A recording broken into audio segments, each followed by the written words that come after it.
It all began in the parking lot of a suburban megamart where Greg Donovan, recently dumped and freshly unemployed, bought a used GPS for $6 from a folding table flea market. The screen was spider cracked, the suction cup was missing, and the previous owner had written, "Don't trust him," on the box in Sharpie. Greg, in a mood equal parts reckless and thrifty, saw this not as a warning but a clearance sticker. He tossed the gadget onto the passenger seat of his dented Toyota Yaris, pressed the only working button, and listened as it booted up with an oddly cheery fanfare. "Greetings, friend. I'm GP Solomon.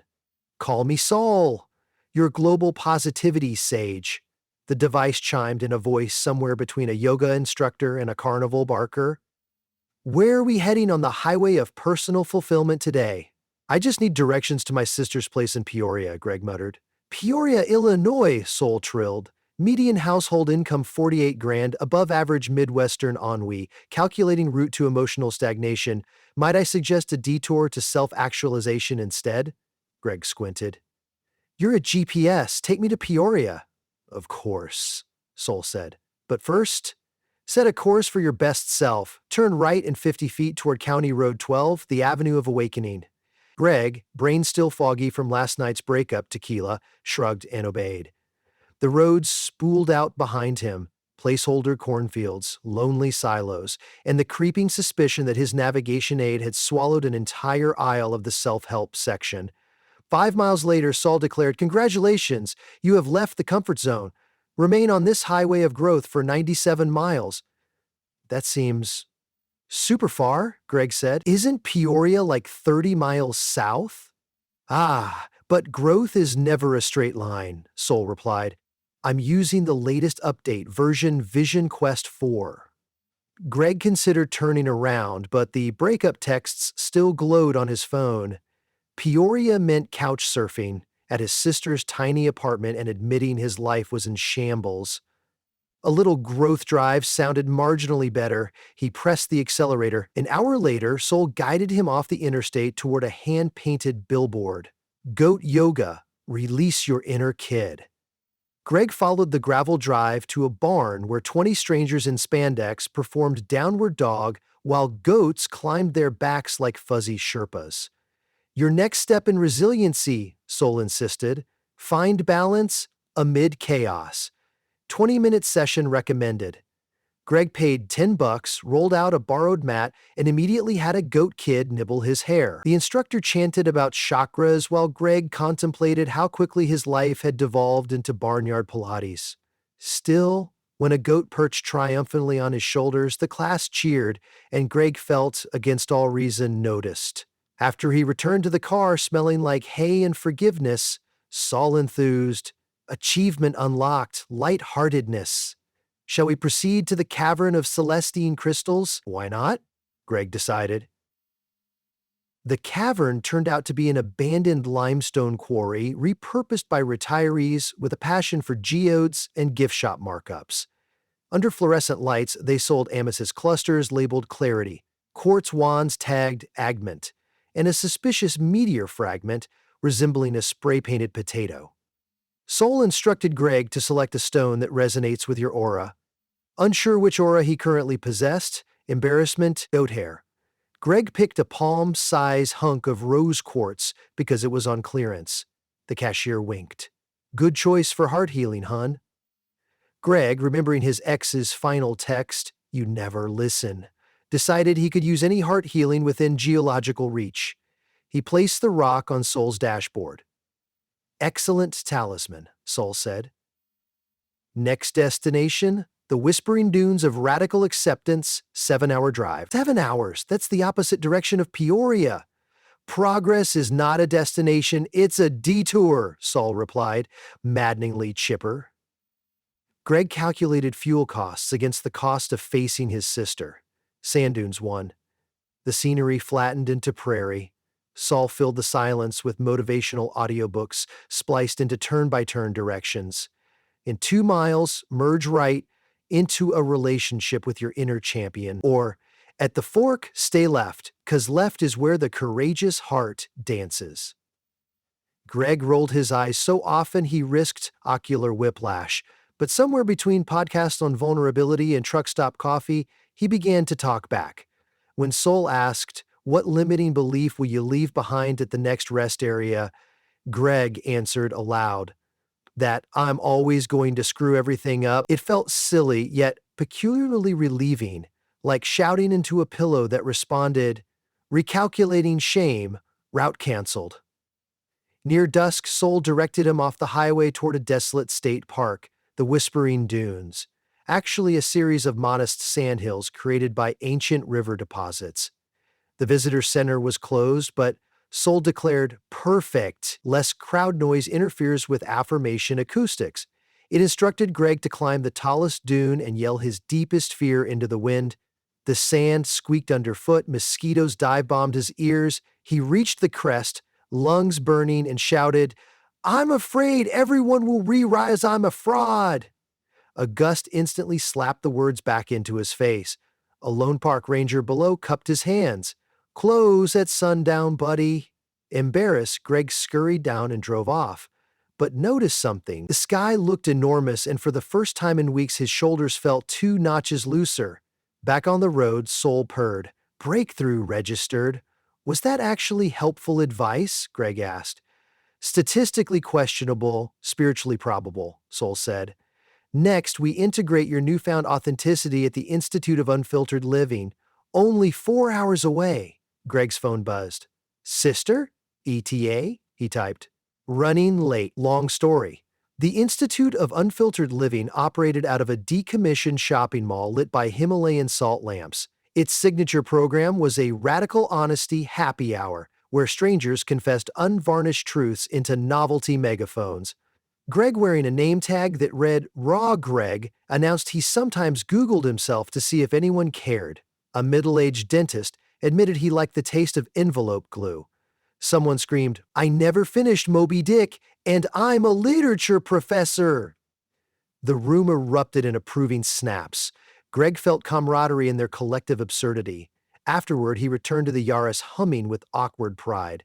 Saul congratulated him for clearing the communication chakra, then suggested midnight karaoke to cement the lesson. By 2 a.m., Greg had belted Total Eclipse of the Heart so off-key the bartender comped him water out of pity. At dawn, he awoke slumped in the driver's seat. Saul's screen displayed a pixelated sunrise and the message, "Today's intention embrace uncertainty." Greg cracked a window.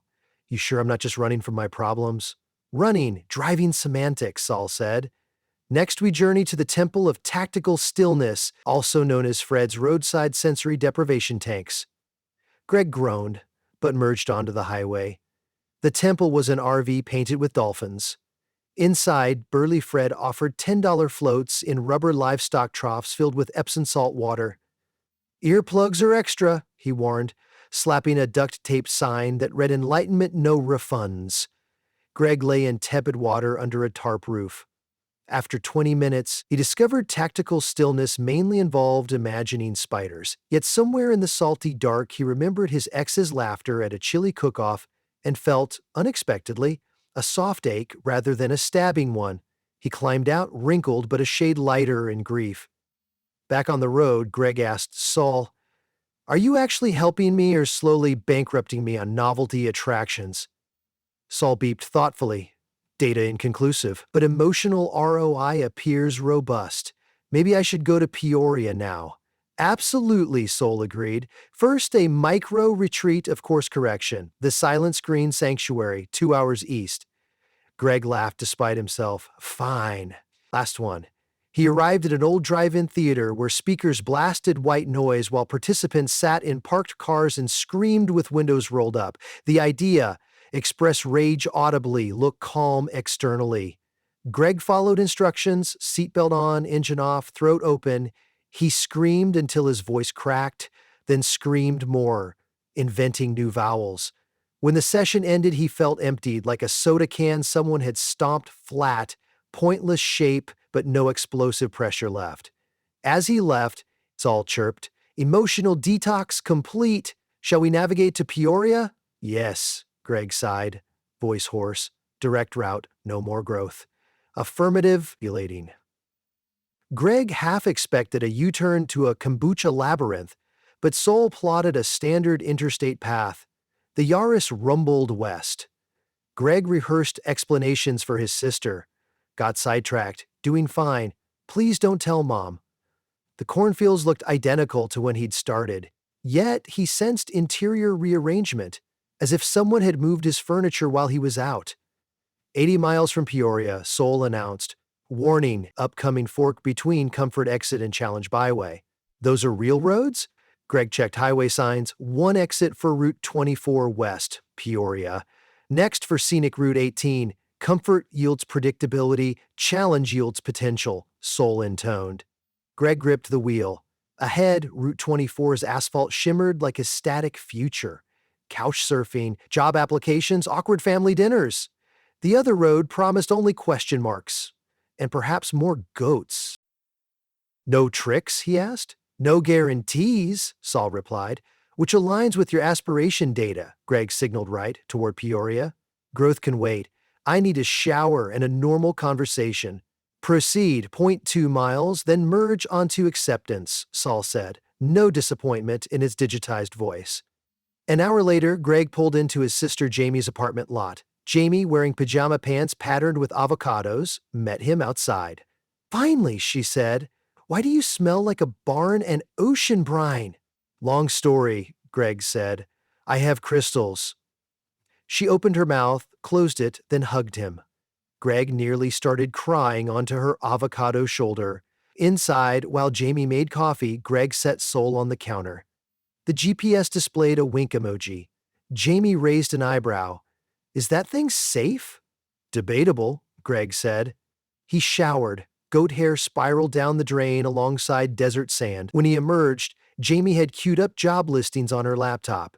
Greg braced for the lecture, but she simply placed the computer in front of him and said, "Pick somewhere to start." He scanned openings. Entry-level marketing coordinator, barista, junior data wrangler. Panic fluttered, but the memory of screaming in the parked car surfaced like a reminder. Pressure gone, he clicked an application. Fingers steady. Weeks passed.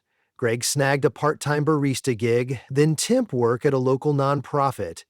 At night, he slept on Jamie's couch, clutching the rose quartz like a stress ball. Soul, now perched atop the TV, occasionally declared, "Time for mindful flossing," or "Update, your inner critic needs a firmware patch." Jamie threatened to microwave it, but Greg left the power cord unplugged and considered it retired. One Friday, Greg arrived home to find Jamie fuming, holding Soul like a bomb. "It turned itself on and convinced me to quit sugar," she said. "I threw out my emergency muffins," Soul's screen read. "Healthy boundaries installed," Greg had to laugh. "It means well, in a malfunctioning guru kind of way." "Get that thing out before it persuades me to juice kale," Jamie warned. Greg carried Soul to the Yaris. He debated smashing it, yet nostalgia tugged. The absurd detours had, somehow, helped him outrun misery long enough to face it. He plugged it into the cigarette lighter. "Welcome back, Greg," Soul warbled. "Shall we resume the quest?" "Actually," Greg said, "I think I'm parking the quest. I've got applications, bills, maybe a therapist." "Splendid. True growth is integration," Soul affirmed. "May I offer maintenance mode? 1 daily affirmation, 0 detours." Greg considered. "Deal." He drove to work the next morning. At a red light, Soul softly said, "Remember, you can foam milk and chase dreams simultaneously." Greg laughed so hard the driver behind him honked. Months blurred into seasonal shifts. Greg moved into a roommate's spare bedroom, started full-time at the nonprofit, and dated casually without needing an immediate rescue. Soul dutifully limited itself to a single affirmation each morning. They were often ridiculous. "Today, recycle regret like a champion, yet comforting like the world's strangest fortune cookie."